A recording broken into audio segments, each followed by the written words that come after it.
So do you guys have crabs? Because I got crabs. I had crabs for the night at least. Yes, crabs. I don't know what the hell compelled me to watch this movie. Saw it on Screambox, and I threw it on kind of as a joke for Kaylee because she hates crabs, and she was like, "I'm not watching this." And it came on, and we got some really great nudity in the opening, A+ stuff. And I was like, okay, so this is just going to be a cheese fest. Like, I watched Murder Size, and that had a bunch of nudity in it, and I was like, okay, like if nothing else, I got this to look at. And then after that opening, I then got a much different film than I was expecting.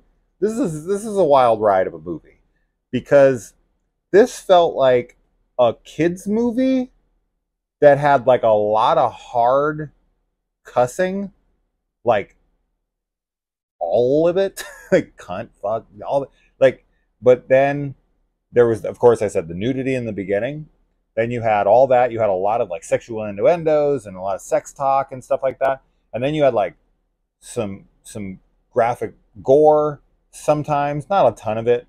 But the movie's very like R-rated, but it also feels like a TV movie made for like 10-year-olds, 12-year-olds.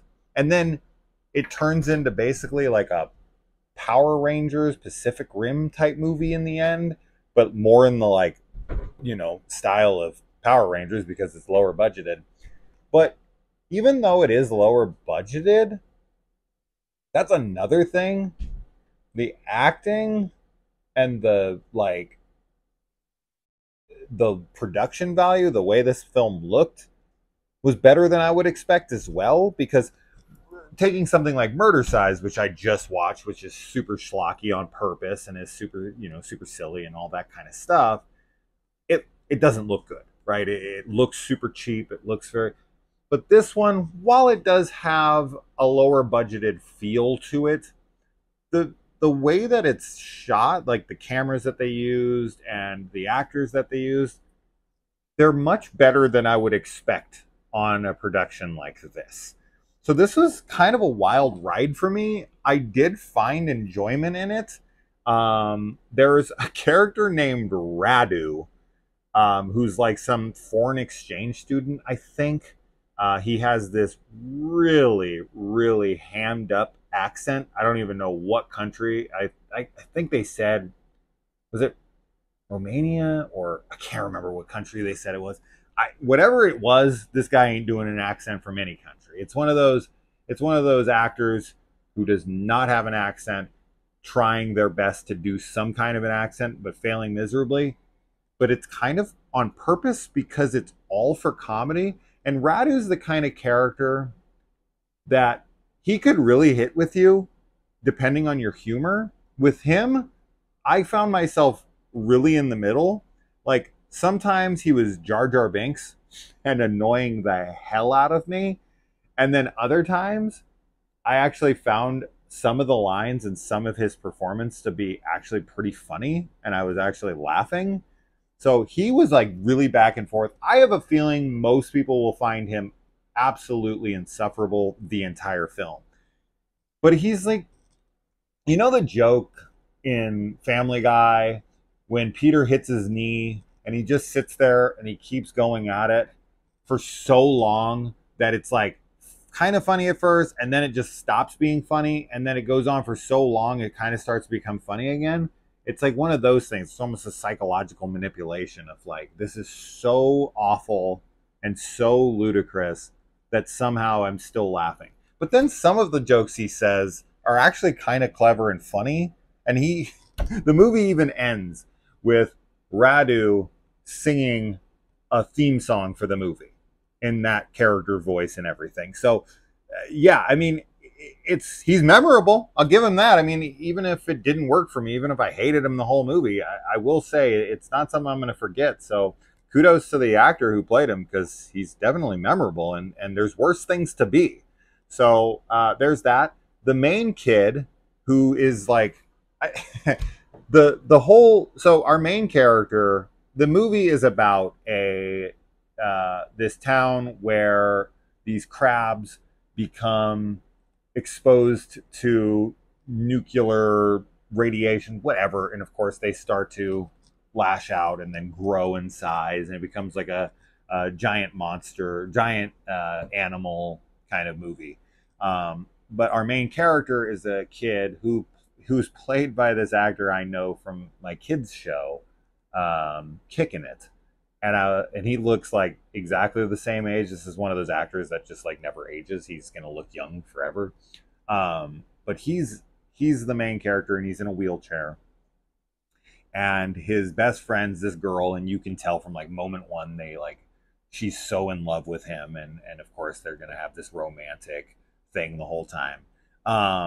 And he is like the genius, right? He has like a mini nuclear reactor in his garage, and so just ridiculous shit, right? Like nothing in the movie is even remotely logical. And so there's also something else that's super interesting in here that I don't really know how you guys would feel about. I don't really care. I mean, people can do whatever the hell they want, but like, so the main character has his friend who's like in love with him, and he's clearly in love with her, and they just haven't done anything about it yet. Then she has a mom who is a teacher at her school and is one of their teachers. And our main character, who's in the wheelchair, has a brother, and his brother is like one of the cops in town, but used to go to the school that they went to. And there's a love interest thing going on between the mom and the brother. And I'm like, huh, I don't know. If you had a kid with somebody, and we find out too that he was her student as a teenager in her high school, and now she's all about him. And everyone knows it's a small town, so like everyone knows that she's gonna be like dating a person that was her student at one point. I don't know. Could you get away with that in a small town? That sounds like something that would be like grooming, right? Like, right? That wouldn't work. Not in a small town for sure. Anywhere. But people usually don't care when it's the other way, right? If it was a guy and a girl, if the teacher was a girl, it was a guy. But anyway, I just found that to be noteworthy. I haven't seen it in a movie in a good long while, but this movie's played so silly that inclusion was like, huh, that's actually making me think if that's okay or not. But ultimately, do I think? I don't know. I'd need to know the circumstances better, but anyways. So yeah, this, if you like, God, this is a tough one because, as I said, the film plays out like it's like an Air Bud movie or an Ernest movie. Not as good as an Ernest movie. I mean, Ernest Scared Stupid is top tier, and I'm not even remotely exaggerating or joking about that. I love Ernest Scared Stupid, but it is in that same vein of like tone. The tonality of this movie is very in line with like an Air Bud movie, except for throw in tits, cursing, gore, tons of like creature effects. So there's like, and the creature effects are mostly just like little puppets on the ground or people in big puppet costumes and whatever. But there's some money and some artistic talent put into this. And the acting, as I said, they got some decent actors who actually give fairly good performances for what's asked of them. But the film is played super goofy, so I honestly don't know what audience this is going after. Because if they cut out the cursing and the nudity and the gore and all that, you could absolutely show this to a kid, and it would. This is something I feel like my kids would have watched when they were like 7 or 8, and they would have been all about it. Especially like a Radu character or something. Such a bizarre movie. Such a bizarre movie. I haven't seen anything quite like it in a long time. The tone of the movie, but then everyone's saying the F word every like 10th line. It's weird. It's weird. Anyway, but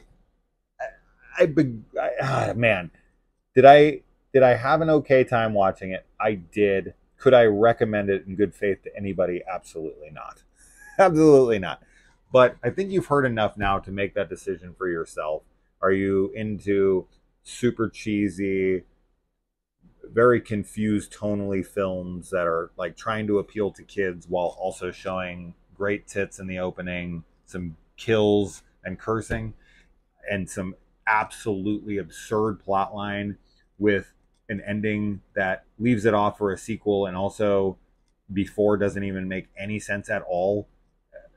As straight up 100% turns into like a Pacific Rim with the budget of like a Power Rangers movie, like a Power Rangers TV show at the end. And you're like, what in the holy hell is happening? So, yeah, viewer discretion beware. You're in for a stupid time. All right, well, let me know if you watch it. It's on Screambox. Right? Yep. All right, bye.